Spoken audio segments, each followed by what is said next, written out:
Hello, and you're back with Graphic Policy Radio, the comics podcast for folks who actually knew that it was already going to be Pride Month and have thoughts about what that might mean. So we have a couple of awesome guests joining us today for a roundtable on the state of LGBTQ comics. And before we get into that, I just wanted to say a few things about today being the anniversary of the Orlando massacre, and I want us to keep the victims of the Pulse tragedy in mind, and that these were largely Latinx LGBTQ people, particularly folks from Puerto Rico, which is going through so much right now on account of banks literally destroying their island. We really owe it to LGBTQ Latinx people to keep them in the forefront of the conversations that we have this Pride Month, and especially around Pulse, because that is exactly who was most impacted by the crime, as well as the folks who are Muslim and who are also suffering from bigotry that haters are using the tragedy as an excuse to promote. I want to suggest one particular nonprofit if folks are looking for something to support, which is the Contigo Fund. It's CONTIGO Fund, Contigo, like with you. And it is a foundation that gives money to existing LGBTQ Latinx organizations doing organizing work. I don't like when people turn a tragedy like this into a generic be nice to your neighbors thing, because that's not what this is about. This is about something that was done to a specific group of people for a specific reason. So we need to keep the focus on supporting people in those communities in particular. So with that in our hearts, let's go and talk about the state of LGBTQ comics. Our guests today are Desiree Rodriguez. She is a columnist and editorial. Hey, Desiree. She is a columnist and editorial assistant for Lionforge Comics' Catalyst Prime Initiative. Desiree also writes for the Nerds of Color and Women Write About Comics. Logan Dalton, say hello. Hey, guys. Hey, sorry. I don't wait. Okay, so Logan writes about comics and TV shows for sites like Graphic Policy and Nerds on the Rocks. He once interviewed a vampire, and he lives in the South. Véronique Emma Houxbois is a fiercely queer trans woman from the wilds of Canada, most recently spotted in the Pacific Northwest, contributor at Comicosity, Women Write About Comics, and London Graphic Novel Network, consultant on Bitch Planet, published by DC/IDW in Love is Love with Alejandra Gutierrez. Say hi, Emma. Hello. Emma has not been with us for a while, so this is like a reunion of Graphic Policy favorites. So thank you guys for joining us. Yeah, and it's also a reunion for me and Logan, because we're 2/3 of another podcast that's been dormant for quite a while now. So it's a very auspicious occasion. Yeah, it's the return of Pantheon, as it were. So one of the things I also wanted to explain for our listeners that the statement of like, what is the state of LGBTQ comics, could mean a few things. It could mean people generally, sad to say, the first thing they think about are like the characters on the page, like what is the state of LGBTQ characters in comics? And that's definitely relevant, but that's definitely not the focus. I mean, we do want to talk about that, but I also really want to talk about LGBTQ creators, writers, editors, publishers, and LGBTQ critics, like the folks on this podcast, and that it's not just a question of characters on the page, but really folks in the industry reading and writing and making comics happen. And especially right now, we've got a lot of LGBTQA characters who are written by straight people. So, yeah. Well, certainly, I think that the biggest news really in LGBTQ, I don't want to make it a competition, but in the LGBTQ comics of the year really was the release of the Love is Love anthology. What a huge hit that was, how much money that raised. And, of course, we have one of the contributors on this particular podcast. But I think that I wasn't surprised that it was so successful in the slightest. I was sort of surprised that other people were being surprised. But yeah, I mean, if you want to just talk real quickly, Emma, about how that came together for folks who might not know. Well, the first thing I do want to say is, like, you were talking about, charities and whatnot. And the biggest thing about the anthology is that it's like the money from the sales is 100% being dispersed to the families and estates of the victims, right, to rebuild those communities directly. So it's really important that it didn't go to just one generic national organization or whatnot, that everybody involved was like, we need to center the community that this, that this happened to. And then it went directly back to them. But how it all started, I wasn't brought on until a bit later, but the initial was an email from Mark Andreyko, who he sent out like just a really raw, passionate, upset email in the moment that said, we have to respond to this somehow. We have to do what it is that we do, as comics creators, to stand against this kind of thing. And the thing is that, he's in a position in his career where he can email, people at DC and IDW almost as far up the chain as he wants to, and it's going to get traction. And that's amazing, that his first thought was, this is what we can do, right? That we have a way to respond to this, and let's, respond to this with art, and let's get people together to do this, and the thing was just written all in caps. It's a beautiful, vulnerable statement. He just let loose. And a lot of things in comics these days happen like this, because, Logan, I don't think you were there for that episode, but we got a chance to talk to the editors behind the Artists Against Police Brutality. Oh, yeah, Anthology. That's one of the best ones. Yeah. They get nominated for an Eisner. Yeah. and they started in a very similar way, where the guys at Rosantheum, I think I'm pronouncing the name right, the publisher that did it, it was when the cop who killed Eric Garner was let off when the grand jury let him off. He'd called up, the other two editors, and just an expletive laden phone call that said, we have to do something. We have to respond to this. And so, seeing, Andreyko's email when it was forwarded to me, I thought of that immediately, and I was thinking, it's so great that, as brutal as these things are, this is our response, that we know we can respond to these things in art, and to use comics as a community to respond to these things.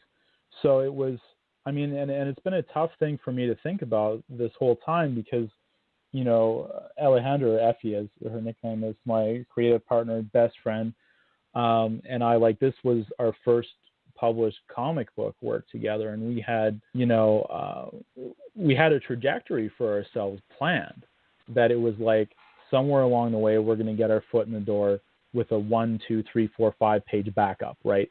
We were thinking it was going to come in maybe an Adventure Time comic or something like that, right? But we knew that someone was going to give us a chance to show that we could do in a couple pages, and we would build on it. And this was absolutely not what we expected for it to be. And it's an intense thing to realize that you get an opportunity to show your stuff when it's tied to something as brutal and vicious as this. And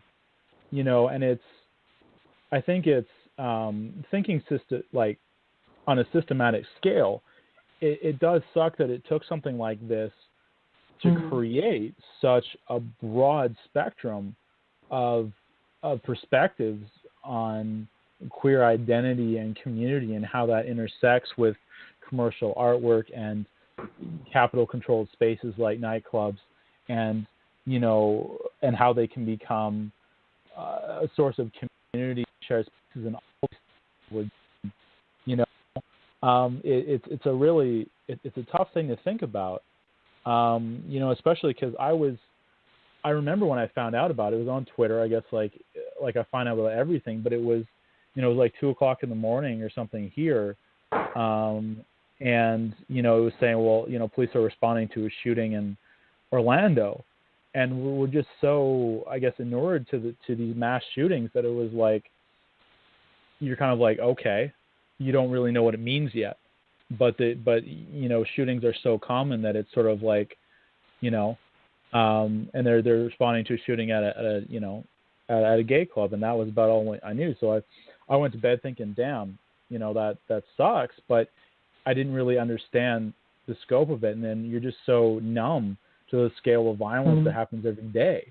And you know, I woke up in the morning, and all of a sudden it's the biggest mass shooting, you know, of that kind, not tied to any kind of a military action in the States. And it's just this massive thing. And, you know, like I, at the time, had connections to the community. I mean, like Effie she was still, I know she wasn't in Florida, but she had been living in, you know, in Miami and the Tampa area, and her sister, who's trans as well, was. And I was just like, you know, this is crazy. Like, you know, I needed to know where her and her sister were right away, and stuff. And you just kind of realize that how, you know, the broader impact of these things. So to me, I don't know, like my career is always going to be tied to this.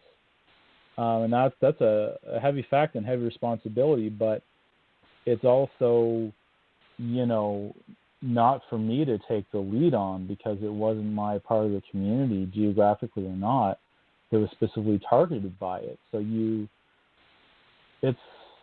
it's an intense thing, but I'm really glad to have been a part of it, and that we were one of the last New York Times best-selling graphic novels, because that metric doesn't exist anymore. Right. That's gone, and we were nominated for an Eisner. Like, it's, you know, it's everything you could ever ask for to happen in comics, but it started from, is rooted in the absolute worst thing that's ever happened to, at one time, the LGBTQI community in the United States. So it's a lot. Yeah. Yeah. I thought that that fire in the upstairs bar fire had more victims, but it didn't. But yeah, I have to say I loved your comic. I loved your comic so much, and I thought that it was a really good thing to show people who don't understand the significance of LGBTQ nightclubs in like people's like lives and well-being. So I urge everyone to check out Love is Love if you haven't yet. Definitely, I think, the biggest story of the year. Well, you know, each one of you guys is on here because you have a specific perspective of like what is happening in the comics world. And I know Desiree both works for a comics publisher, but also sells comics at a comic shop. So I was really interested in getting Desiree's thoughts about like what is the state of LGBTQ comics from a retail standpoint of like, you know, when you're talking to customers, what are they coming in? What are they asking for? Who are the people that are in that space? That kind of stuff. What are you hearing? I'm sorry. You have to give me a minute. The pole shooting is still really hard to think about. Do you want to speak about that? That's totally fine. Go ahead. Well, I mean, I live like 2 hours from where it happened. Oh wow. And yeah, and you know, where I live, there's not a large community. You know, for LGBTQ, you know, individuals, let alone ones for, you know, Latinx, you know, individuals like myself. You know, so it was something. It was a club I heard about, you know, and I always wanted to go, you know, to you know, a queer nightclub and like be a part of the community. And I've never gotten that chance. And when it happened, I don't even remember really what I was doing. I just remember I was home. I was at my apartment, and I was alone, and I heard about it. I probably saw it on Twitter, on Facebook, you know, like hundreds of, you know, thousands of other people. And my heart just stopped. And I just kind of sat down and started to cry. And today was equally just, you know, because it's been a year, and the news coverage didn't help because it didn't focus on the fact that it was mostly Latinx people. It didn't focus mostly on the fact that it was, you know, Black and brown individuals. It didn't focus on the fact that most of them were Puerto Rican. It kind of erased us from the entire narrative and our part in the tragedy, you know. And it's frustrating and really disheartening because we're already so erased from the narrative. You know, when we talk about representation in general, you know, comics or otherwise, you don't see a lot in the way of Latinx, queer characters. There's Renee Montoya, whom I love. I adore her bits and pieces, but where the heck is she right now, and America Chavez, I adore her too, but with the way Marvel Comics be canceling titles left and right, who knows how long she's going to be around with her solo. Yeah. So I appreciate what the Love is Love anthology did and what it stands for. I don't like talking about it as much because I feel like such a killjoy, because to me it kind of contributed to a little bit of, erasing us from the narrative. I wish they had included more Latinx creators. I thought it kind of accidentally highlighted that there aren't a lot of black and brown, queer characters in comics, from IDW or DC. And that's a problem, it was our tragedy especially. And I felt like we just were kind of erased from it. And, to me, that's just been a consistent and ongoing problem. Spotify had a Pulse playlist today. I had Katy Perry on it.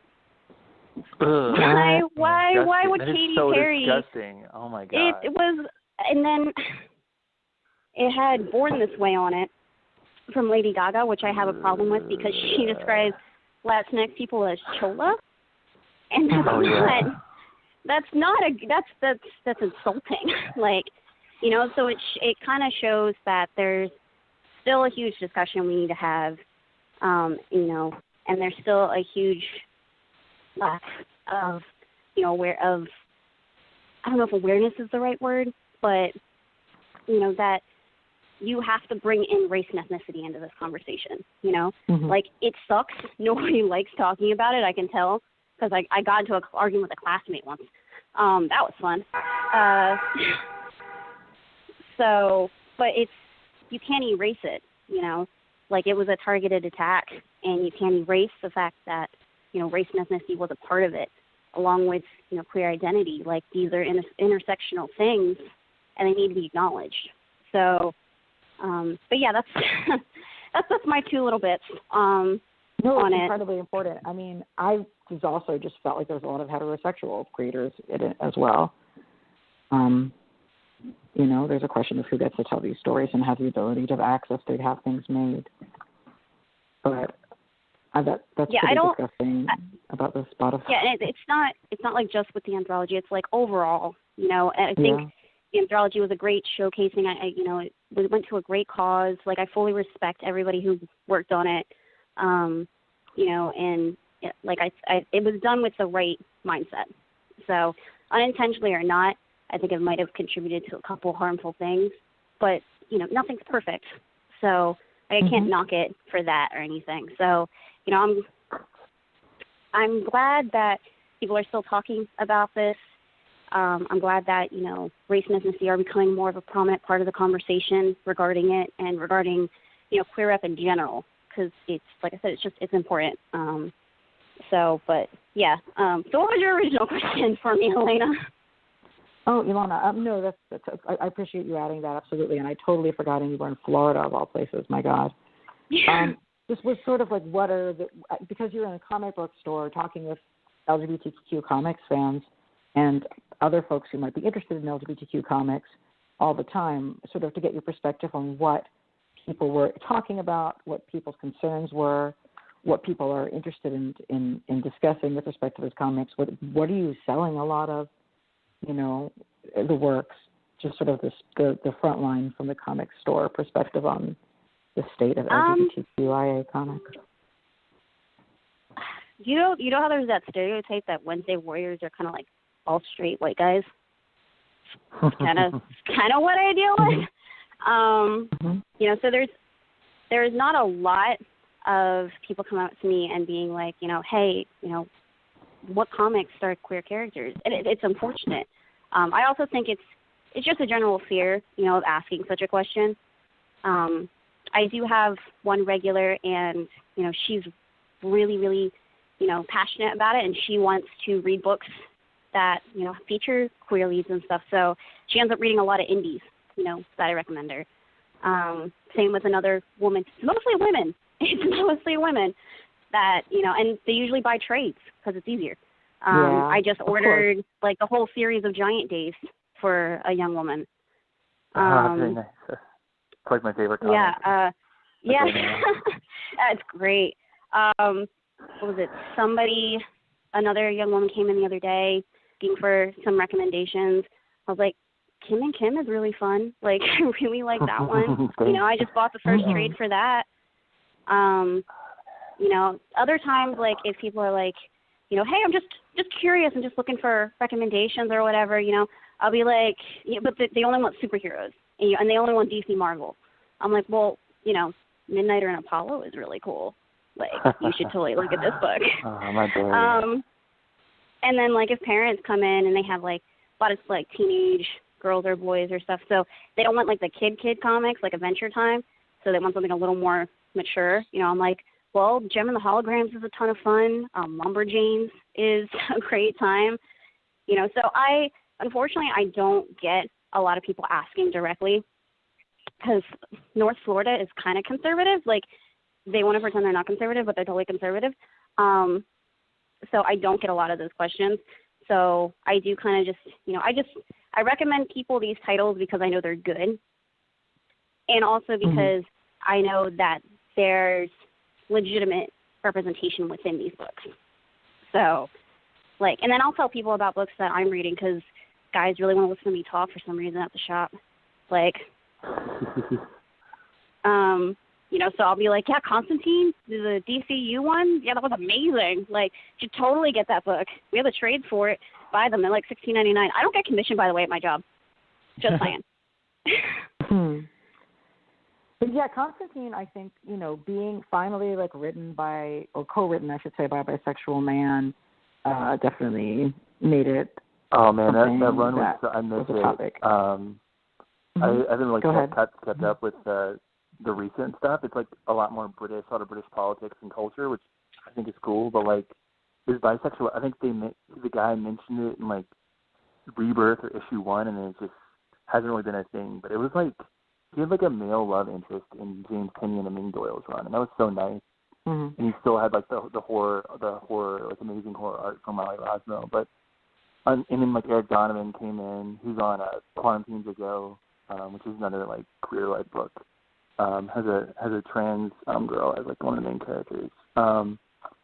It was a great little book. The DCU like was awesome for queer characters, and like I like Rebirth too, but DCU was just like that 1-2 year the golden period, and then they had the kind of appeal of the Wednesday Warriors. I mean, I think one of the under discussed stories in terms of DC is just how big of a phenomenon Bombshells is. I mean, it's really been, at least not from the art, but from a writing standpoint, like a consistent artistic vision from Marguerite Bennett, who I just think is tremendous, really one of the best young people in the field, in my opinion. And she's building an alternate reality DC universe that is full of queer women, and everyone's just kicking Nazis' asses. Like, it is, I don't recall who first put it this way, but like, it is like the antidote to, Nazi cap America, is like actual queer women written by a queer woman, like kicking Nazis' asses in stories that have, lots and lots and lots of female characters of different orientations and races, et cetera, et cetera. And she's allowed to just do it because it's not canon, right? But she's really building his own canon. And I'm curious, like, there's going to be some generation of kids who are reading this now, or more like, tweens who are reading it now, for whom, like, this is going to be their DC Comics. It's, their DC Comics is always going to be one where Diana and Mira, Wonder Woman and Aquawoman were each other's first kisses. Like, that's just going to be their truth. I'm kind of ambivalent about that series, to be honest. Because I mean, like, there's a lot of great stuff in it. Like the first 2 pages are basically Kate Kane preventing Batman from even existing in that continuity. Oh yeah, I love that. Like, literally, the first page of Bombshells is Kate stopping the murder of Thomas and Martha Wayne, and there's this little Bruce Wayne, and it was Marguerite Sauvage that drew it, in this, like, the MGM logo with the lion. It was this inset, but it was like little Bruce Wayne was like, wow, she's so cool. So, Kate is Bruce's hero, and then there's continuity, and he's a lot younger than she is. So it's a funny reversal, because if you look at the Rucka Williams original origin was, she was going to get mugged by this guy that she could beat up, and then Batman shows up and kicks his ass, and she's like, wait a minute, I can do this too. So it's this great little version, and there's a lot of fun stuff, like, the Mira Wonder Woman thing was great, and, the thing is, it seems so obvious that for a while I forgot where it actually came from, because it's such an elegant response to that, because I was going to quote a bit of this interview later, but Phil Jimenez did was interviewed by Joe Illidge in, like, I think 2013, 2014, and they were talking about his Wonder Woman run, and or maybe it might have been a different interview, I'm not sure, but it was definitely with Jimenez, but and he was talking about the difficulty of, what do you do with Wonder Woman as far as her romantic interests and whatnot, growing up as the only kid there. And he talked about, he said, yeah, he says that it was a challenge to be like, well, how do you approach that in that instance? And the mirror idea just obliterates that. It's like, well, it's an island. There's people who live underwater that roam around. So, oh my God. So it's obvious. But on the other hand, Bombshells really exposed the limitations in a really clear way of cisgender writers trying to write trans characters, and kind of how that gets responded to. And there's nothing, quote unquote, hashtag problematic or bigoted or whatever, but you have that sequence with the Bombshells version of Elysia Yo, and she's sitting there explaining to, I can't remember who was, I think it was probably Harper, it could have been, I don't know, Cassandra Stephanie, but there's that secondary group of Bat-related characters who pick up the slack when Kate goes off to fight the war, and she's explaining, this is a different way of looking at the old, that old ridiculous metaphor of the man trapped in one's body, and it's like, I mean, sure, it's cool to see a more enlightened narrative coming out of it, but it's also, number one, a cis writer kind of bogarting a construction of that experience from trans theorists uncited, right? And that's not original thought. And the other thing is that it's still kind of like you're still centering cis people's understanding of trans characters as the purpose for the trans character to be there.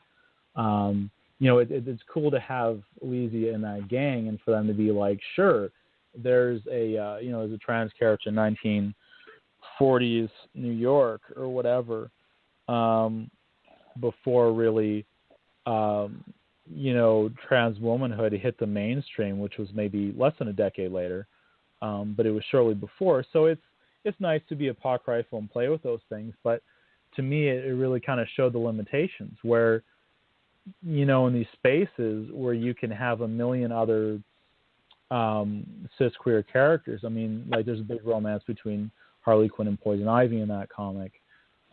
Kate is there, obviously. Diana is actually presented as, being subject to same gender desire, et cetera, et cetera. I mean, heck, even Mira is, and I think that's probably the first time that she was portrayed that way. It's great, but they can exist unapologetically and without the need to explain their existence. Elysia can't. So, it's ambivalent to me for that reason.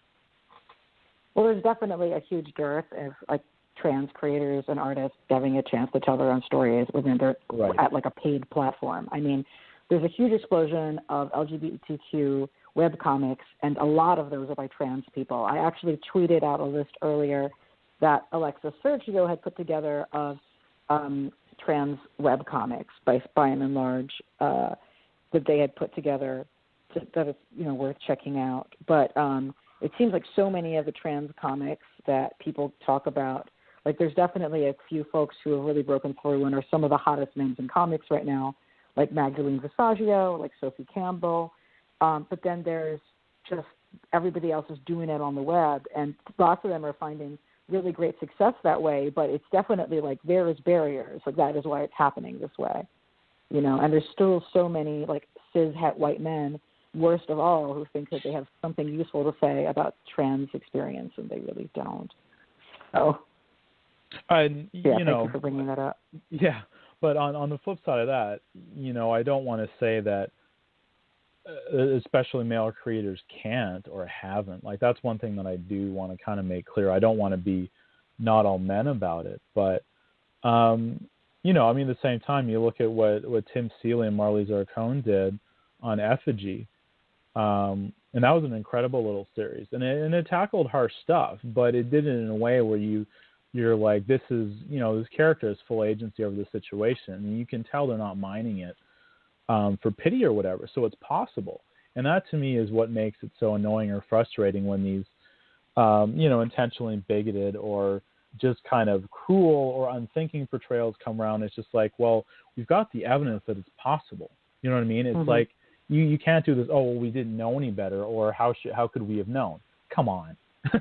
Right? Right. You know, so it's useful to have those examples to say, well, you know, if X, Y, and Z can do it, why the hell couldn't you? Right. Well, that's sort of why there was that gap. Yeah. I mean, I really like Magdalene Visaggio's way of describing the difference between, like, yes, people who aren't trans should write trans characters because trans people exist. I mean, do your freaking homework, but, like, write about us. But don't write a story about being trans because, like, that's not your story to tell. And I thought that her way of sort of breaking that down made sense to me, not that I'm not trans, but along the axis of identity that I am, that made sense, you know, to me at least.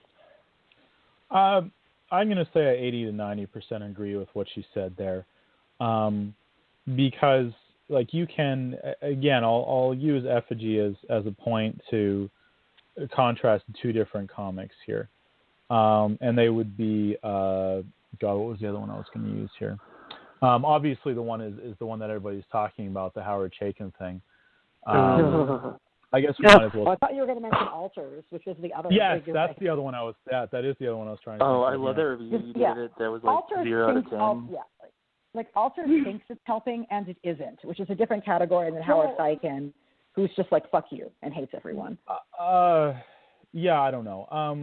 I don't know that I would necessarily frame it that way, but the whole thing is like the one thing that's 100% missing, that's always missing in these things, is that, well, sorry, it's almost always missing.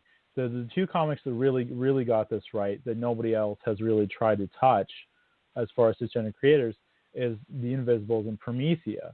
And for all the other errors that those comics may have made, they understood the point that being trans does come with a positive epiphany. And it's more than just positive. It's an ecstatic moment of confirmation of, yes, this is what makes sense to me. This is who I am, you know, and that asserting for trans women a feminine identity is like, it's a joyous moment, you know, and they don't get that. And this is the thing that a lot of these counter critiques miss when people are caping for junk like that Arc of the Sandman. They're saying, well, this is realistic. These are what the arguments are like.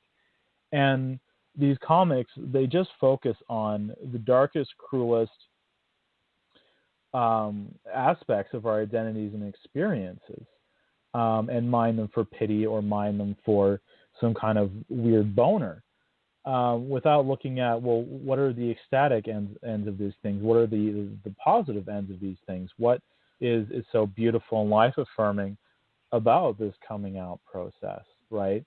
And so you have a comic like Alters that wants to mine this gothic pretense of Chalice only having this non-verbal brother of hers to confide in, and that there's this ticking time bomb that is literally her body changing as she's taking hormones. And so it sounds like this great drama-filled, like this great melodrama. But the thing is that this is all anybody wants to talk about: the dark, the gothic, the pity, the violence. You know, without looking at the ecstasy of this, and it just paints this picture of just bleak misery, and it's not true. I mean, Jesus, do you think that any of us would would live the lives that we do and put up with the shit that we do if there's no upshot to this? Are you kidding me? Yeah. You people are nuts. You know, and they don't even think of this. It's clear that you know, that the majority of creators, even the ones who are thinking or who are, you know, what's the word, coming at it with good intentions, it doesn't occur to them because you just don't see it, right? Mm-hmm. Because even in that example with Elysia, she's not talking about the ecstasy of self-awareness. She's still talking about dysphoria, about a disconnect, about this weird Cartesian, you know, duality that we somehow embody. And it's just kind of like, that's not even half the equation, right? And so it's ridiculous because, I mean, Chaikin can do what he wants. I don't care. He's not someone who moves that many copies. He's not someone a lot of people know what he is, what he does. But when you say that you're going to put a rainbow flag on a cover and you're going to be donating the proceeds of the Human Rights Campaign, then there's kind of an implicit understanding that what you're putting out there in that comic is going to be at least sympathetic to the people it's meant to be benefiting. You know, that's the big thing that's happened is we've seen a number of people write on Twitter, for example, that they did not know that this was going to be in the comic. They bought it because it had the rainbow flag on it, like all of that, and that they were really, really disgusted when they found out because they don't know. And just in general, I mean, this is the second time that we've seen, specifically right around Pride, you know, Image wrapping itself in a rainbow flag while selling that while simultaneously not actually having that many LGBTQ creators in their roster, and not and running stories like his under a rainbow flag, which is just, yeah. Yeah, I mean, I just don't get the whole. Oh, sorry. I mean, the key thing is that there isn't a recognition of how traumatic those scenarios are to witness in comics and fiction, especially when you're not prepared for them. You know, I mean, and I didn't know that was going to happen when I read that comic either. I knew that Chaikin had some new thing out, and I only saw, because I got the review copy, I had completely forgotten initially that it had the Pride variant. And I just saw the regular. We need to explain, I think, what this comic is, just because we shouldn't assume that people have known it. Basically, he has a new indie comic, and there's this trans panic scene where a character who's the protagonist, oh my gosh, I didn't know she was she was trans, and now we're gonna all have a huge violent scene. And that is like an actual social phenomenon that gets written off in courts of law as an acceptable excuse to kill people. So that. Well, the presentation is even more fraught than that, because the whole thing is that it really kind of presents a situation as if this woman had entered into a dangerous situation knowing it and failed to disclose her genitalia, which is part of that whole deceiver thing that we somehow bring these trans panic responses on, because she's narrating this whole thing, which is oh well, we had this gentleman's agreement, I made the regular excuses like I'm having my period and so on and so forth, but they had to know that I have a dick and blah blah blah. Just kind of talking about these really broad terms. When she's in this sexual situation with three men, and one of them goes to fondle her crotch and figures out the situation, and attempts to shoot her. I mean, and this is but this is the thing. Chaikin can play as goofily as he wants with this kind of stuff because he doesn't understand the trauma that it represents, right? And that maybe during Pride Month, we don't necessarily want everything to be reminders of the darkest aspects of our lives. I fully identify with that scene in the first episode of Sense8 where they're Pride should have a bit of a funereal quality to it, that it shouldn't all be just corporate floats and drinking in this, that we should remember, the AIDS crisis and other, moments, that we should have things like Angels of America and whatnot, and that we should keep them at the forefront of our minds. But this is not the way to achieve that. Yeah. I mean, I just generally this is all stuff that happens because there aren't enough LGBTQ people, and in this case specifically trans people, in the positions of power and decision-making roles in the industry. We actually lost. I just don't understand what's going on at Image, because they can, because they're creator owned, they always can pass the buck, and the only thing they did with Airboy was getting rid of the prize flag, and I just wish someone at Image would someone I don't know, like Eric Stevenson or one of the founders or whatever, make a statement about this. But I mean, because it's they're contracted out, I guess they can't, or they kind of hide behind that. And, yeah. I mean, but this is the point where they're pinned, and they can't pull an Airboy and say, well, this is all our creative freedom, we let our people do our thing, because they put that flag on Chaykin's comic. So the contradiction that was inherent in what happened in 2015 is far more heightened now, because someone had to look at this and say, this is a comic that's appropriate to put a rainbow flag on. So the fundamental problem isn't that Howard Chaykin decided to do another insensitive portrayal of trans women. He's done it many, many times. He has a long history of this. And so the question is, in knowing his long history, why is that? I mean, someone on Twitter was talking about how, they had overheard a conversation where Chaykin had said, no woman should ever have a dick recently. And the person, and I've had confirmed by the person that he was talking to that it happened. And it's a very reputable person. So people know about this dude. There's no way that no one who would want to publish Howard Chaykin would not have read American Flag or Black Kiss. That's not going to happen. Right. They knew who and what this guy is and what he does, and why it might be a bad idea to put a rainbow flag on a Howard Chaykin comic. Yeah, it's cosign.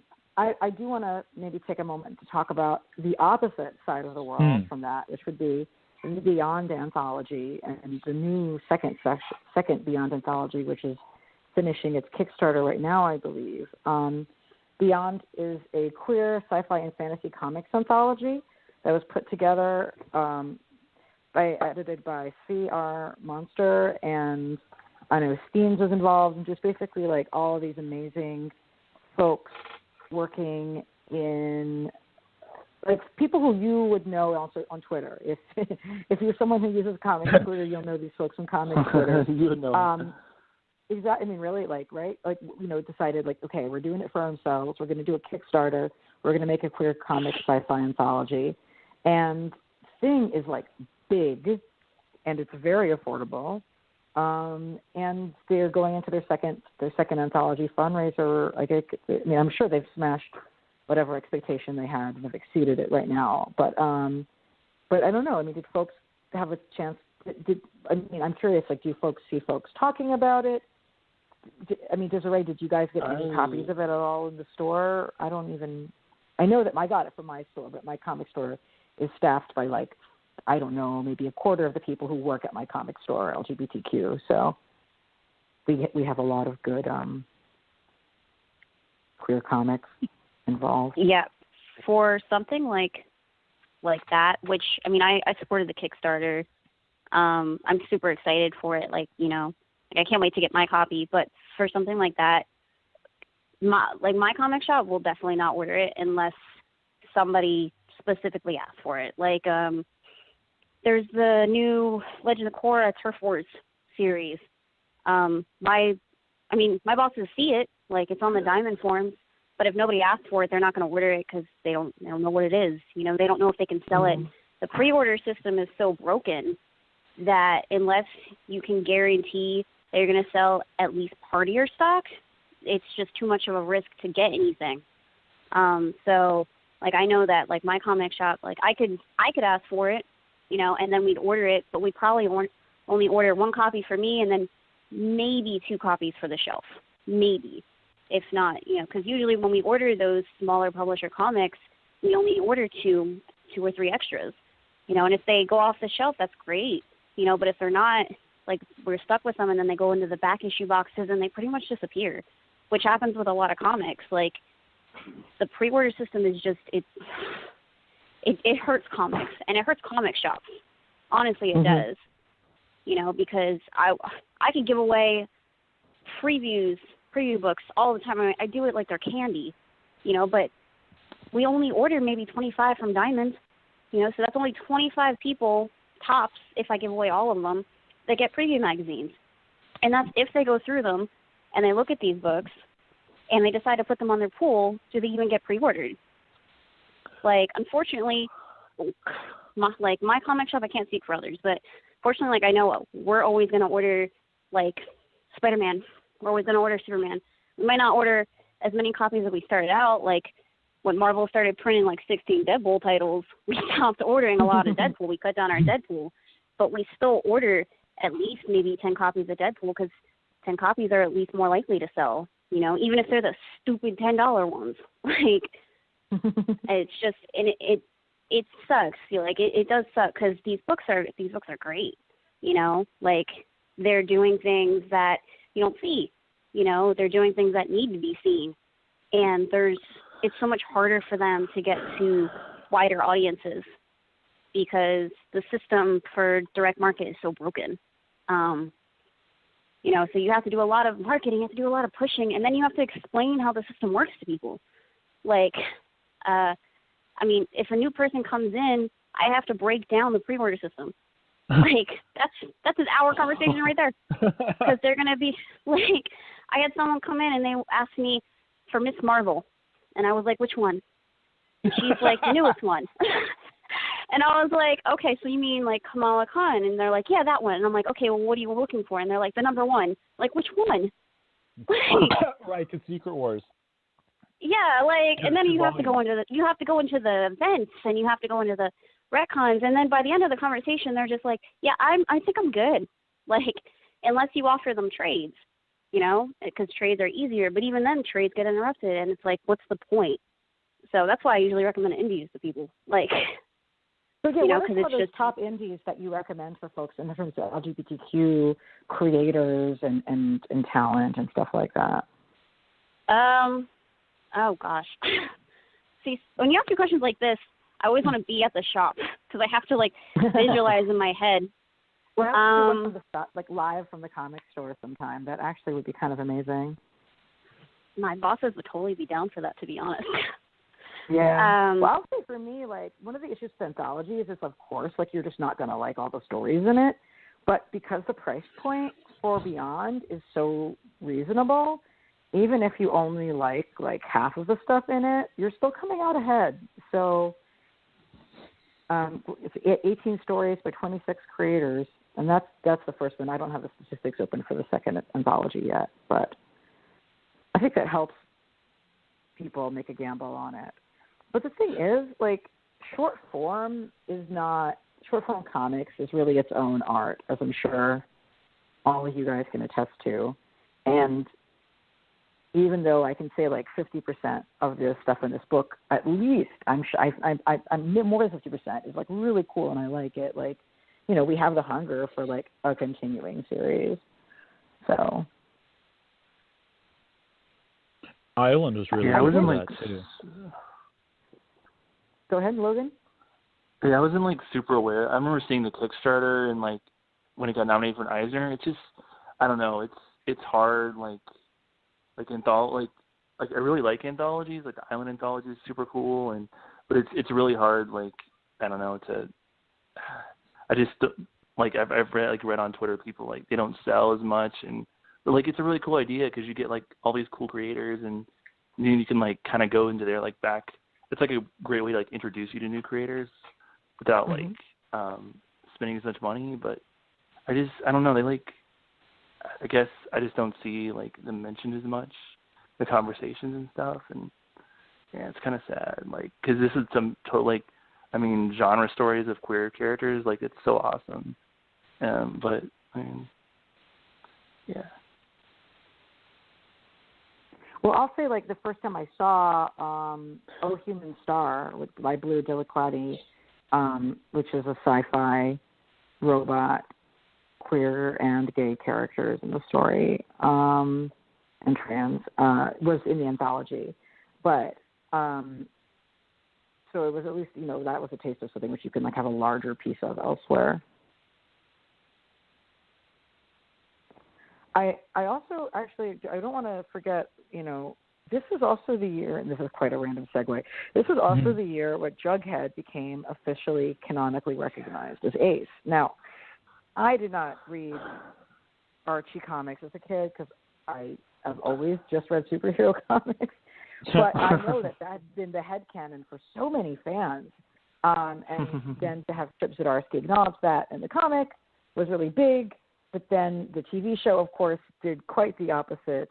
I definitely think that was one of the big stories of the year, though, is having a character with, like, legacy that is just decades and decades long, being established as asexual, and, when a lot of folks don't even know what that means, is a pretty big deal, even if it is more so in the Archie comic that's, well, I don't know. I mean, I guess that particular Jughead comic by Chip Zdarsky and Erica Henderson probably does skew fairly young, in fact, as well. So that is extra cool.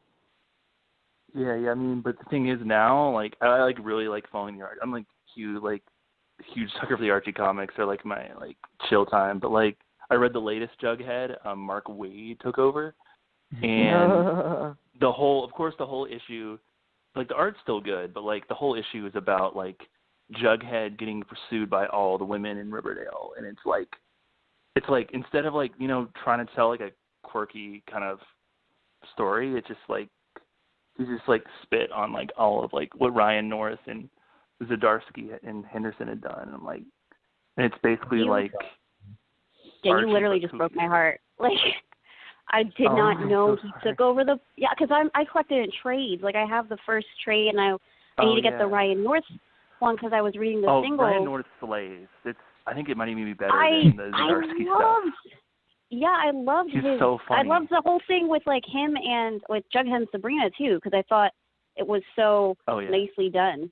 Like, and it kind of sounds like the opposite of what you're describing right now, because Sabrina was into Jughead, but like the way they handled it was very self-aware. Like, he had to just tell her, he's like, I don't have those feelings. I don't experience those feelings. And she was cool with it. Like, it was a very friendship-building moment, and it didn't villainize Sabrina, and it didn't villainize Jughead. It didn't make it a big thing either, Like, yeah, and but now there's a bunch of women what in the right deal meal?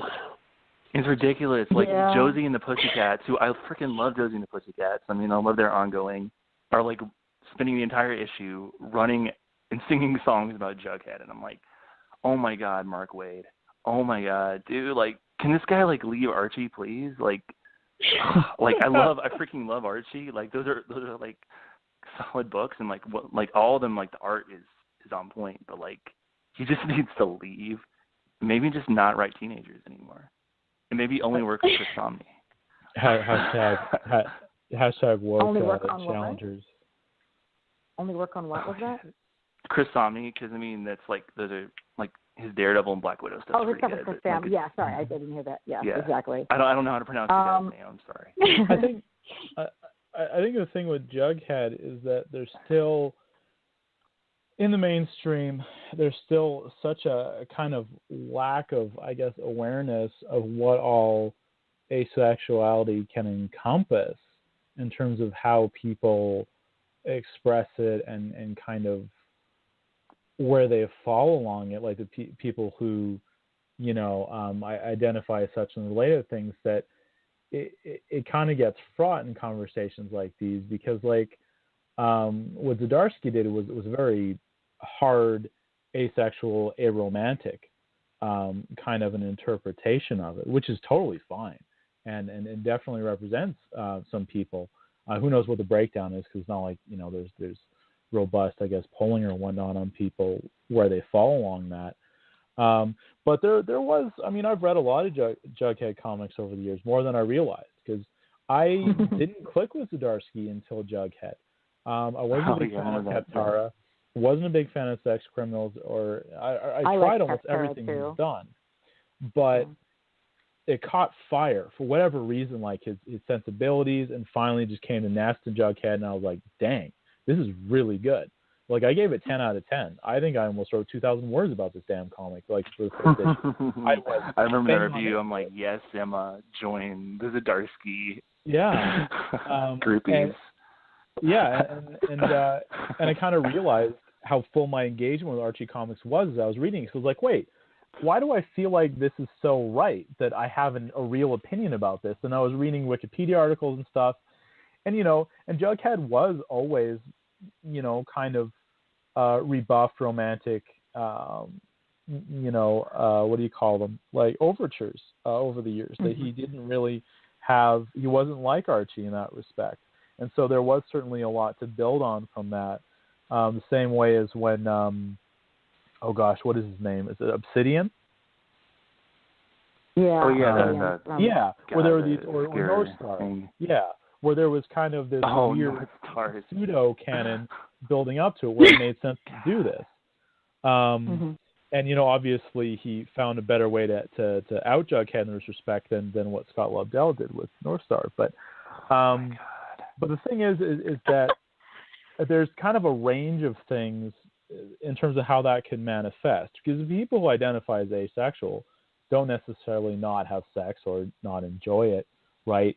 And there's a range there, and I think we need more people who identify along that spectrum or that idea to kind of flesh that out before there can be any serious critiques. Because to jump right down and say, well, Riverdale did this and Jughead did that, I think in the rush to kind of affirm what Zdarsky did and have a critical eye to what they did on Riverdale, you could swallow up certain people's experiences there. Now, I mean, obviously they're not intending for Jughead to be asexual, but that doesn't necessarily mean that had they intended to, there wasn't room for what happened in Riverdale to happen, if that makes sense. So I think what I want to say is that we need more room in that discourse to get an understanding of how people who identify as ace lay along that and what the parameters are of what we're talking about, because it is so new to mainstream conversations around gender and sexual minorities that the discourse can get swept away of all nuance even faster than conversations about bisexuality or trans issues or whatnot, because there is like no critical theory available right now. Like there's next to none. And there's such a small body of work by the people themselves that we can lose a lot there. Because there's nothing necessarily to say that an ace person wouldn't pursue a relationship like what Betty and Jughead seem to be pursuing at the end of the season, So, I mean, it's kind of like, I don't even really want to get too much in that conversation because I just don't feel like we're at a point where there's enough information from the people themselves that we can even attempt to act as proxies and do it the full justice that that critique deserves, if that makes sense. Yeah, I have a friend who's like, she's like the biggest Archie fan I know, and she's ace and loves Jughead, and should have probably tried to get her on the show. Because, I mean, yeah. Well, I definitely know that when I was talking with folks about like what are some of the really important ace folks in comics right now, I mean, one of the editors of Beyond is, and that was definitely a name that I immediately was like, oh yes, I do know them. Ted Brandt, who did Raven Pirate Princess, and he's doing Marvel, like Unstoppable Wasp. He's like, him and his partner, like Rosie, I forget her, Rosie Higgins. Rosie like, Knight, kind of I rising believe, star. Rosie Higgins. They're very good. They're very good, and also obviously Raven Pirate Princess is amazing. Raven Pirate Princess is like a really great comic. For, all ages pretty much, but maybe not like super young kids, but like older kids through adults. Amazing fantasy, adventure, pirate girls, love adventure thing comic that I'm a big fan of. One of the other big stories I think was just when that, coming out of when after maybe like a week after the Pulse massacre happened, the hashtag queer self-love kind of came out from, I believe, Dylan Marin, who's one of the folks with Night Vale. And, Night Vale definitely has a geek-oriented fandom, but that hashtag just blew up specifically amongst comics folks. I think that hashtag became vastly comics folks rather than just broadly geek and fan community related pretty quickly, and it was definitely a venue for finding out. A lot of folks came out in that tag who had to folks online. I'm sure that they might be out to other people in their regular lives, but came out to folks online through that hashtag.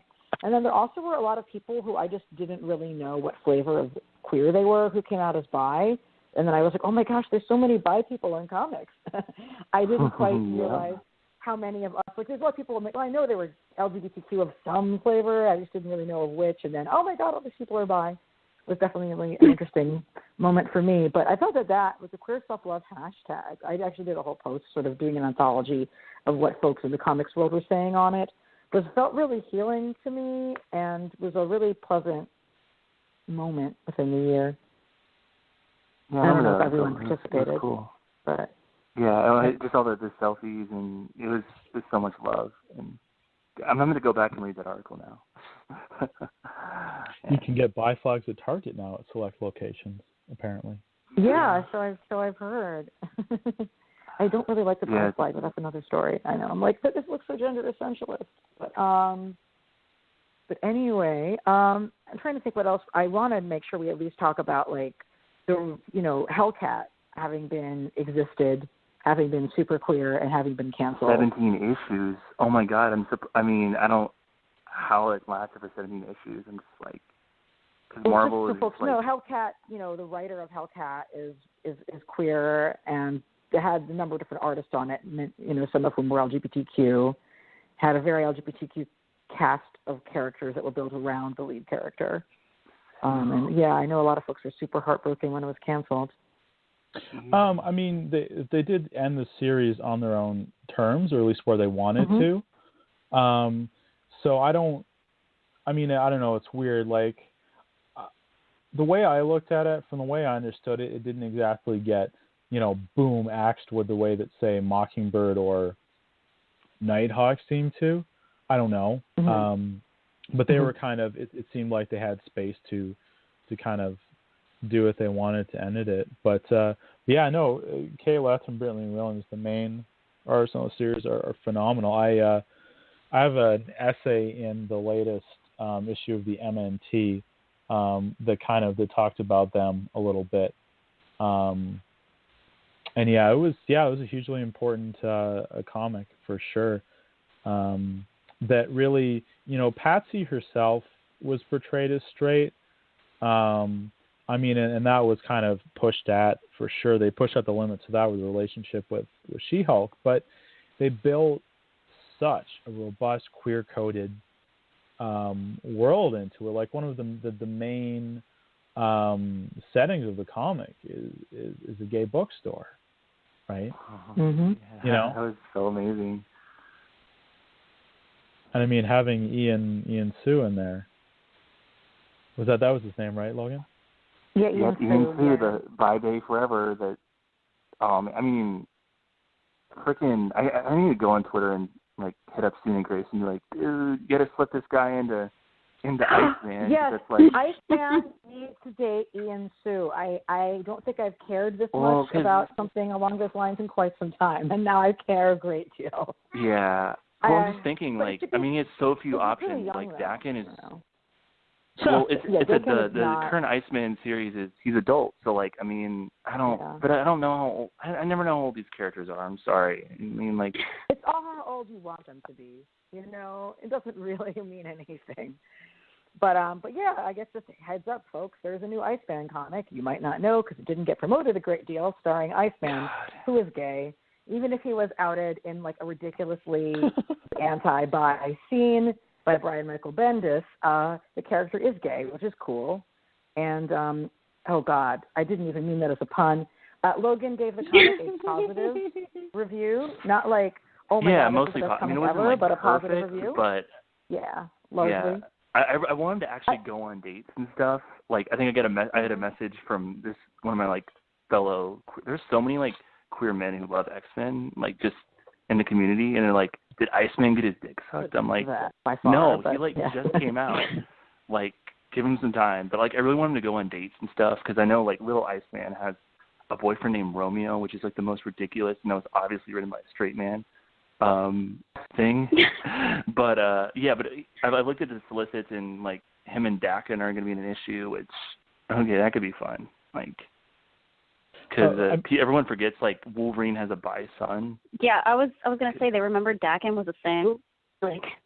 I think he's coming. He's going to get a resurgence because I mean Tom Taylor has been hinting at using him in All New Wolverine to get a family reunion going, but. My concern always with Iceman is that someone's going to get their tongue stuck. Oh. Oh my God.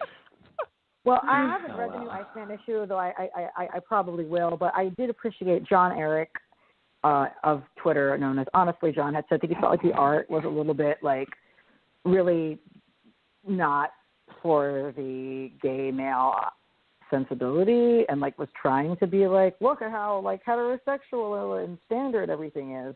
And I do think that it did kind of look off the top of my head as being like the pretty generic, like, you know, this isn't Christopher Anka, you know what I mean? It's like, I'm not saying you could put Christopher Anka on every book. He's only one man, but or is he? No. And Russell Dodderman. They should get Russell Dodderman. Oh my God. Yeah. Oh my God. Like he's the only reason I still read Mighty Thor. Oh, Russell Dodderman. I wrote an essay about Thor's arm and how her arm is the most important thing. So Russell Dodderman, I'm all about that. But yeah, like. But he's just like he's a big star now, so. Yeah, but the artist assignment kind of seems sort of arbitrary, whereas the choice of Finna Grace was obviously very thoughtful. Oh, he's great. He has a background in autobio, in really indie, really autobio like comics. So choosing him was really thoughtful, but I'm not really sure to what extent. Either choosing that particular artist was either like, well, let's make it cool for the hets, or it was really like not particularly thinking about the audience for the book. But I don't know. Somebody's probably going to write to me and be like, I am a gay man and I adore the art on Iceman, and then I'll feel terrible. Yeah, I mean, I liked it. Alexandre Vitti is like one of those like solid Marvel. He was on Secret Warriors back in the day. He's one of those like solid like kind of Marvel artists, but like. I looked at issue 2. There was issue 2 in the Advocate, and it's like generic as fuck. And like the X-Men books in general, just like back in the day, like I don't know, this is even before I was reading comics. Like all the superstar artists were on X-Men, but now it's just like I don't know, like freaking like just middle of the pack, generic, like makes your eyes bleed kind of art. Like Jean, I think Jean Grey has good art because they got the artist on Storm, but like it's just like. Come on, people! It's Marvel. You guys have money. Like, throw some money at some people. I don't know. There's a real dearth of boutique style books with the queer leads now. I mean, obviously, America is a hugely different concept because they have Joe Quinones on there, and this is a boutique book, and they're saying this is like our key thing. But it's too bad when they're not doing outreach and looking beyond the same regular names to House Styles to do this. I mean, I think we all kind of wanted the Rucka Williams Batwoman like Detective Comics run to be like, this is how you present a character like this. This is how you break through. You find someone who does beautiful, gorgeous stuff that can bring the art to a different level to appeal outside the bubble. And that just doesn't happen anymore. To a large extent. I mean, obviously we had Midnighter with ACO as the main artist, and you kind of have these things, bits and pieces, but outside of Harley Quinn and America, you just don't really have the sense that they want to invest in the art and get people that are just doing, boom, you know, the best that they can do and giving them a timeline to do the best they can do at it. It's kind of house style. And I kind of felt with the first issue of Iceman that Sina Grace got really locked into doing the Marvel method with all of this exposition and these kind of the generic sort of hospital scene. It's sort of like we kind of saw this conversation in X-Men 2, where it was still all subtext, but it was still the same conversation with Bobby's parents. You know, it just didn't have Wolverine getting shot in the head on their front porch. You know, but otherwise it was the same sequence. And it's like, you know, it's like you said, Sina Grace has done great autobio stuff, and he has all this potential, and we'll probably see it. It just wasn't there in the first issue. It was like, this is a Marvel comic that is Marvel comic things. And so the first issue didn't move me, but I'm not going to blame him. I just hope that he gets to spread his wings some more and we get to see his voice, because I don't really feel like I felt that I heard his voice in that issue. Personally. Specifically their style. I mean, I like do the want scene to with say the that parents. we did have. Sorry. Oh, we did have this past year. We just had the first comic with a queer lead creative team, Steve Orlando and Gabe. I'm sorry, his last name is Byrne, and his first name I'm forgetting. But he's not John Stephen Byrne. I love that guy so much. Byrne. He's better. So he's a better artist than John Byrne. But the two of them did an issue of the Ray together, Justice League, to launch the character the Ray, who's gay, and that was the first, like, you know, two like lead creators were both LGBTQ, doing the LGBTQ character at a mainstream title that I'm aware of, but definitely at DC Comics. And it's cool that, like, I appreciate that DC has Steve Orlando, who's definitely very much there as being like, hi, I'm bi and I will talk about this, is leading a comic that is in no way defined by his sexual orientation, because he's running Justice League of America. That's just a very marquee, straightforward, big-name title for them, you know. So I'm glad that they invested in having him have the authority to just do that, you know. Yeah, DC is like, I mean, because they have Chris Conroy, who's like one of their big editors, and then, yeah, I mean, Tinian and like Orlando, Marguerite Bennett, and I'm probably forgetting people, but like some of the art, like they definitely have like queer creators writing queer characters. Unlike Marvel just fired their last, like their only person of color and their only like a queer editor. So I don't know that I don't think that we know that he was fired. I think that we just know that he does not work there. I don't know. It's not there anymore. So like probably him not being there is definitely a loss for folks, yes. But I just don't want to like, oh, he was fired. We don't really know. If somebody does know, feel free to reach out to me. But I don't know that we know. Well, I know, what was it? World of Wakanda was canceled, which sucks. Especially since the movie is coming out and they just released the teaser trailer. And I keep seeing, you know, comments on Twitter like, oh, well, you know, it sucks that we see all this excitement for the movie, but these books are being canceled. Nobody showed up to buy them. Nobody knows how. Like, movie fans don't know how, you know? And, you know, and it's like, and going back to the art thing, like, first of all, I straight up hate house art. Like, it's boring. It's dull. I'm over it. Like, it's just, it's the same thing. And trust, I sell these comics, like, 3 times a week for like 8 hours a day. I know what it looks like. I sort through those back issue boxes. I see it in my sleep. Like, do y'all know how many nightmares I've had about Deadpool the Duck? Like, yeah. So house art is, yeah. I can make a list of how many Deadpool titles we have or had anyway. You know, because eventually it's oversaturation and nobody wants them anymore. So. But yeah, it's the same art over and over and over again, and I think it kind of goes back to like not having these like queer voices in the background, you know, in positions of power, I should say rather, you know, whether as writers or as artists or as editors, especially editors. Like, come on, where are your queer editors? Like, people are out there, like, you know, we exist, and they don't really get like what appeals, you know, because Marvel's like Marvel, you know, they have their style and it's worked to a certain amount, you know, I mean, they've been around for 70 years, so it's worked, apparently. You know, whatever drama's going on now, I won't get into that. But, you know, so, like, when I look at like Iceman, it's like, you know, like, you could do better. Like, it's great that it's on the shelf, you know, because it is on the shelf at my shop. You know, and I think we ordered it mostly because it was an X-Men title, because my bosses don't keep up. You know, the new stuff belongs to me, the old stuff belongs to them, as far as information goes. You know, but like you could do better. Like, you could think, like, you know, what's going to appeal to queer identifying men? You know, what do they want to see? Like, you know, what sort of images, like, what artists are out there that are popular, you know, for that group? Like, what kind of outreach can we do? Like, going back to America, I saw a bunch of press releases, you know, like, hey, we got this Puerto Rican author, and we got, you know, this Latinx artist, and the letter, and the colorist, which is all great, but is it, like, lip service, or is it genuine, is my question. You know, and I think I've talked, like, about this before, you know, how, like representation isn't for a headline. So, you know, I like what America does. I can't say I love the story, you know, off the bat, but I like what it does. I like what the book represents. I think it's about time she has that, you know, and the art is different. You know, it kind of emphasizes, like, her as a character, which works. I'm not in love with the coloring, but, you know, it is what it is. But, like, there's, you know, where's the follow-up? Where's the outreach?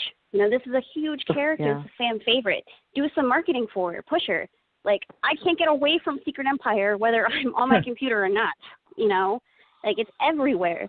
But you try to find stuff for America outside of those press releases, you know, or a couple of interviews. Or what about Iceman? Like, I think I saw one press release maybe a month ago, which does nothing because you have to put your orders in, like, 2 months ahead of time, 2-3 months ahead of time. And then if you do reorders, those books can take up to a month to get back in, if not longer. So, you know, you're kind of setting, if you don't market these books ahead of time, you're kind of setting them up to fail. And then you turn around and you say, well, these books didn't sell, you know? It's like, well, why do you think they didn't sell? So, yeah, like, it's a layered issue for sure. You know, like I said, I don't like house art. I think that's one of the reasons why webcomics are so fantastic, is because they don't employ that style. Like, there's so many different types of art out there that directly appeal to the community in different ways, you know, and to specific parts of the community in different ways. So, but yeah. Well, I feel like Marvel, like, will get a queer creator, but then, like, just use them, and, like, they had Noelle Stevenson back during Secret Wars for a tie-in, and they, like, I feel like they'll get, like, they'll get, like, a really good creator who you know who's done well in the book market or in webcomics, but then, like, they'll set them up to fail, and then they'll, like, blame it, like, well, it wasn't organic enough, and let's still have Dan Sloan it. Like, yeah, it's like they don't they need a culture change, and I'm starting to just begin to, like, not even care anymore and just read Image stuff and, like, Oni stuff, and, like, if I need like mainstream, I got DC. Yeah. Well, that definitely is, you know, we should wrap pretty soon, but I definitely want to make sure we have plenty of time for folks to talk about exactly, like, what are those indie titles and even web comics that need to be read. Now, mind you, the theme of the episode is the state of LGBTQ comics, which means about how much you love something from 3 years ago. I want it to be that's from. So, hit it up. There was one thing I wanted to say about what to the point, Desiree, with marketing quickly, and Logan's already heard this from me, but if you watch Riverdale, Archie has a Batman Rebirth poster in his bedroom. Oh, I love it so much. There's DC posters everywhere, and that's in an Archie show. So someone at Warner Brothers went to the CW, and they paid some money to get DC Comics covers in an Archie Comics TV show. Okay. Yeah, I'm catching up on iZombie right now, and they shot an episode in my local comic store that I go to all the time, Golden Age Collectibles in downtown Vancouver. Brilliant shop. Hit them up. They're great. But in the background, like, they removed, like, I know where there's usually, like, a whole bunch of toys. They removed them all, and in the background it's all DC Comics. It's all Rebirth DC Comics. This is the current season. It's like season 3, episode 9, I think. It's a Dungeons & Dragons episode. Anyway, you'll see them soft focus in the background, all DC Comics. You know, and there was like Akiva, is it Goldsman, the guy who wrote the screenplays for all the Joel Schumacher Batman movies? Oh yeah. When he was on Fringe, he talked to people at DC and had them draw those alternate universe DC comics for a 5-second spot where it was like Superman died, or instead of Supergirl in Crisis on Infinite Earths, or Batman died instead of, you know, Superman and the death of Superman. DC goes out and they do these things. Now, ABC, which is owned by Disney, has a sitcom called Blackish. And it's a great show. Starring Anthony Anderson, right? Great show. And they had this incredible episode about police-involved shootings and talking about multi-generational approaches to it between, you know, the father, the Dre, and the son and the grandfather. And the son comes in holding a copy of Between the World and Me, the Ta-Nehisi Coates book. And they talk about Ta-Nehisi Coates. And he shows up in the episode on TV talking about these situations. And I'm sitting there like, this is nuts. Because at the time that episode aired, he was already writing Black Panther. Right? So they managed to include him in a conversation about police violence and had product placement for his book. But there has never, in any episode of that show, been a Black Panther poster anywhere in any of the kids' bedrooms. There hasn't been any Marvel comic book sitting anywhere on the set. There isn't a Devil Dinosaur and Moon Girl, any product placement for that either. And the little girl, Diane, of the two twins, is like the internet's favorite fan cast for Moon Girl. And they don't take advantage of this. They don't do anything with it. And it's like, it's practically free. What would it cost them to put their own comics in a TV show owned by their own company? And yet they'll splash out and have an entire episode where an LA-based family, right, they live in Los Angeles, have an episode where they go to Disney World and show all of the things you can do at Disney World for an entire episode. But they can't splash out to have a single issue of Nighthawk or Black Panther or Moon Girl and Devil Dinosaur or Black Panther and the Crew or World of Wakanda in any of their own programming, while Warner Brothers will put money into somebody's hand to make sure that Archie Andrews falls asleep with Batman looking down on him every night. Right. So, you know, I'll see the Florida favorite webcomics now, but that was my only point about marketing. Yeah, back to ABC, there's another sitcom, Fresh Off the Boat. It's like an Asian family, and there's a Fresh Off the Boat comic for some reason, and Boom publishes it, not a Marvel. Like, it's like they don't care, and like they don't. There's like this huge like YA market, and like the Raina Telgemeier, and they don't care about that either. They're like a fossil, like for real. Like, sorry. So, comics that people should be reading from queer creative teams, or at minimum with queer characters. Ooh. That are recent. I just reviewed this today. Nothing Lasts. It's a graphic memoir from Scene and Grace we mentioned earlier. Nothing Lasts Forever, and it's probably like, and it's really cool, like, because it's like probably one of the best like looks at like queer especially men like queer relationships. And it's done in like a journal style, so it's like very like there's like little vignettes you can like read a few pages and then like move on to something else. So it's not like super intense, but yeah. And it's like you also got to kind of see the range of his art styles and also like his kind of place in, because he's kind of like he'll like draw like really indie stuff like Little Depressed Boy, and then he'll like do stuff for Marvel, and he's kind of caught in this in between kind of thing. So it's cool too. And there's a scene where he's in an elevator with Savage Dragon. Yeah. So yeah, it's cool. It's like it's kind of a hodgepodge of stuff, but I really enjoyed it.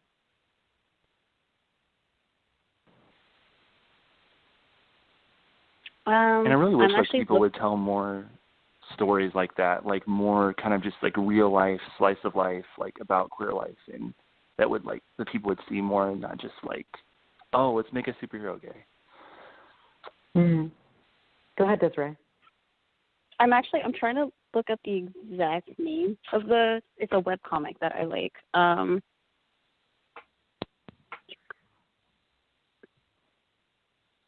And actually, Tamika, Meeks is on that one too. It's called Love and Circuits, or Love Circuits. Not see, this is why I had to look it up. Love Circuits is a webcomic. I really like that one. Check Please. I know that's popular, so that might be a cop out, but I like that too. I don't even like hockey. I hate the cold. You don't even know. But it's really cute. So those two. What else? I mean, I like some of the older stuff. I like X Factor. I have a couple of trades of those because Richter and Shatterstar are amazing. I don't know where they are now. Did Richter die in Inhumans versus X-Men? I have no clue. But I have that trade because trades are just so much easier. There's some other ones. Let me see. I definitely see a lot of folks talk about, generally Kim and Kim, which is going to be back real soon with the new season of Kim and Kim, as it were, which is pretty unique in its being funny but smart and so fierce. Yeah, Kim and Kim, and then Zodiac Star Force is coming back. I'm excited for that one. Oh my gosh, yes! I'm super excited for that one to come back. So I think I added that to my pull list too because I was like, no, gimme. Yeah, definitely Zodiac Star Force can be good for some fairly young folks as well, which is nice. But yeah, those are really fun comics. I'm sitting on right now an interview with Trungles for his coloring book that's coming up in August from Limerence, which is Oni Press's kind of more adult oriented imprint, which is best known for being the home of publishing Erica Moen's Oh Joy Sex Toy in print. And they're doing some wild stuff out there. I mean, I've seen the whole coloring book. It's incredible. And the interview that we did it's incredible because he's so articulate and really enthusiastic about talking about queer aesthetics and gender and sex and really digging into his art and where it comes from. And that's coming out in August, which is really cool. I also, from the same imprint, interviewed Meredith McLaren, who is a long-time, collaborator with Kelly Thompson. They did Heart in a Box together, and she was also had a stint on Gem and the Holograms. She has a graphic novel called Super Fun Sexy Times coming in either next year or 2019. It's going to be a while for that, but it's an anthology style, not anthology style, but a bunch of short stories following different superheroes who have a whole variety of different sexual orientations and kinks and whatnot. And the 5-page preview or the 2-page or whatever preview I got was about a cross-dressing male superhero who was coming out to his female partner and how they were handling that interaction without it being cruel or mean. And that was really cool. So there's a ton of stuff coming.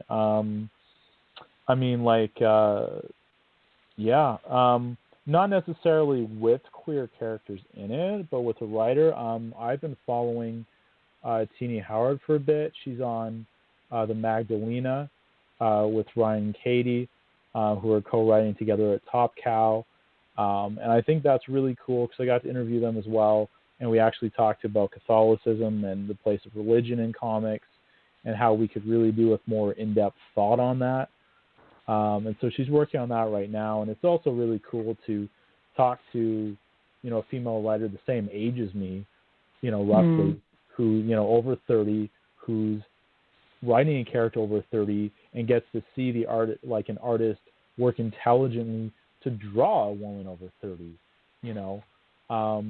which is a really neat experience. Because, there was that whole thing on Twitter where someone had overheard at Cake these kids at a party being like, can you still make relevant comics after age 30? And it's just like, go back to kindergarten. But there's that prejudice there that's kind of ridiculous because, yeah, sure, there's like 50-year-old men doing like out-of-touch junk, but I mean, like, I don't know, it's tough because you also see women in the industry who are, over 30 talking about how few of them there are and how if you have kids, how do you balance this? And queer women deal with this too, obviously, and how do you just stick around? Because like a lot of women just leave or age out or whatever. And that's the thing, like Kate left, like who we were talking about. I don't think she's 30 yet, but she's getting close. We'll get her eventually. We'll get you all. Pretty young, I guess. Maybe. I don't know. But she doesn't have any comics coming out right now. When the Hellcat trade dropped, that was kind of it, because she's off in animation now.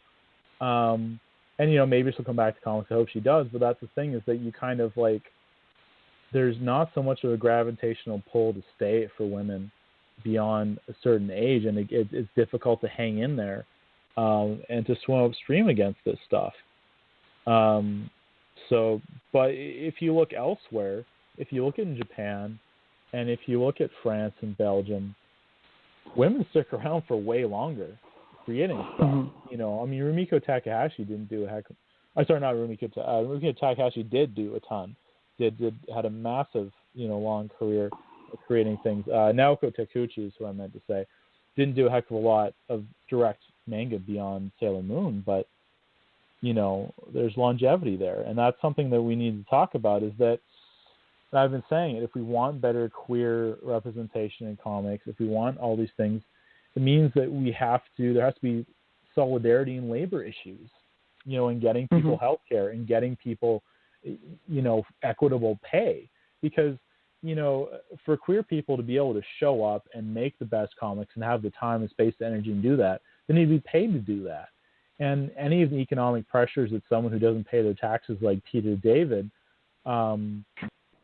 is subject to, those are only going to be amplified for women, and then further amplified for women of color or queer women or disabled people and so on. And so you understand that anything that makes it difficult for your garden variety white male from the suburbs to make comics and to eke out a living is going to get harder for everybody else. And that's one of the big things that, that makes us disappear so fast. Yeah, I think it's no surprise that in Europe, where people have health care through the government, there's a lot more people who are able to sustain themselves as artists and doing creative work. But I also just think it's interesting that the young people were like, can anybody do relevant art over 30? Definitely goes to show that they are only reading webcomics, because there are very few people under 30 who are published at the big two. So I think that also says something about the audience who's speaking in that. Yeah, Rosa Larian, Megan Rose Gedris is a creator I wanted to mention, is doing a lot of web stuff. That's really, really cool. And she especially does a lot of erotic queer stuff. And she's definitely someone that I would look to for sure on the web platform. And she's definitely over 30 too. So she's hardcore making, literally hardcore relevant stuff. So. Well, thank you everyone for joining us. I just want to give one last second for each of our guests to say where folks can find you on the internet. For example, in my case, people can find me at graphicpolicy.com the vast majority of the time. I do just have a piece on Wonder Woman and being queer on the comics beat, but generally graphic policy. And I'm on Twitter all the damn time at ELANA_Brooklyn. You guys know it's true. And on Tumblr at Ilana Brooklyn with no space. What about you, Logan? Where can folks find you? You can find most of my comic stuff at Graphic Policy, but I read about TV and film at goombastomp.com. I actually recently wrote about Wonder Woman, and it's disguised as a top 10 list article, but I wrote a lot. I spent a lot of time talking about her bisexuality and giving I'm on Twitter all the time.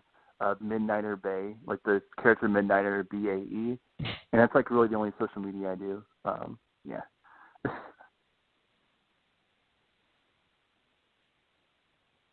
Desiree, where are you hanging out? One more comic I had to recommend. I'm sorry. I'm so late. But the Bingo Love comic, that is a Kickstarter right now by T. Franklin. Super excited about that. I backed that, and I'm super, super excited for it. So that's another one that I have to just give a shout out to. But people can find me on latinasmediamusings.com. It's my website. Has all my social handles. If you follow me on Tumblr or Twitter or, Instagram, it is late. It's mostly just pictures of, cats and comics. You can also follow me on Twitter. I mostly retweet stuff and then make some opinions sometimes at Boricua Desiree.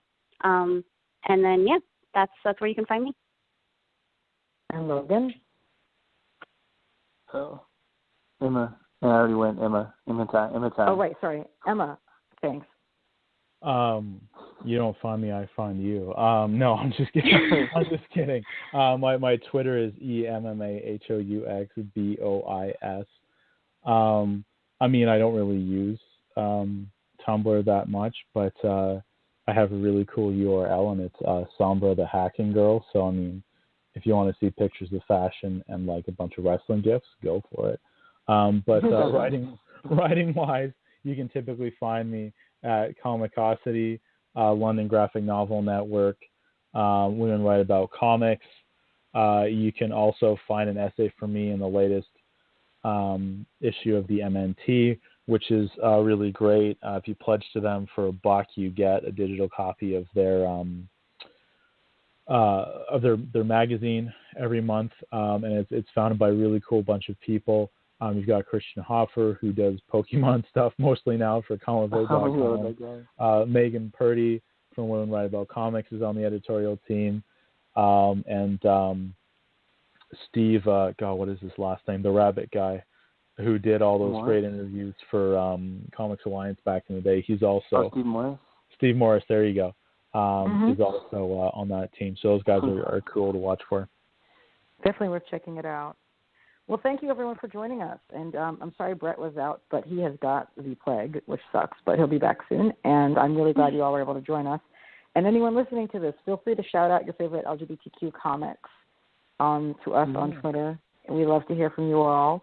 We'll be back next week. We're graphicpolicy.com is the website, graphicpolicy is the Twitter, etc. We keep it nice and consistent and keep it geeky. Good night.